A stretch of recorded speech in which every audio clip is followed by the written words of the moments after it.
উনি একদিন একটা গরিব মানুষের জন্য আমার থানাতে নিয়ে গেছিল।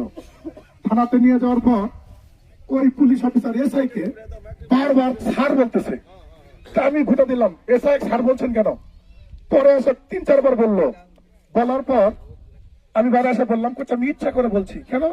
কোচ গরিব মানুষকে কাজ যেন হয়, স্যার বলাও যেন হয়। শুধু একটি কথা বললাম, উনি গরিবের প্রতি যে এত তার মহত্ব ছিল যে উনি ছোট হয়ে মানুষের জন্য উপকার হয়।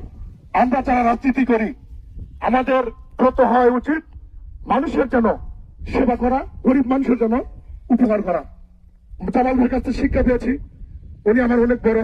গত 2 দিন আগেও এসেছিলাম, ওনার সঙ্গে কথা বলেছি, অনেক কথা বলেছি। আমি ভাবিনি যে উনি আমাকে ছেড়ে চলে যাবে। তবে সবারই যেতে হবে। আল্লাহর কাছে আমরা প্রাণ খুলে দোয়া করবো, আল্লাহ যেন ওনাকে বেহেশতের সর্বোচ্চ স্থান দান করেন, এবং আমরা যেন আল্লাহর পথে এবং আল্লাহর কাজ করে যেন বিজয় হতে পারি, এই আশা ব্যক্ত করে আপনাদের সুস্বাস্থ্য এবং দীর্ঘায়ু কামনা করে আমার বক্তব্য শেষ করছি। ধন্যবাদ সবাইকে। আসসালামু আলাইকুম। এই মুহূর্তে আপনাদের সামনে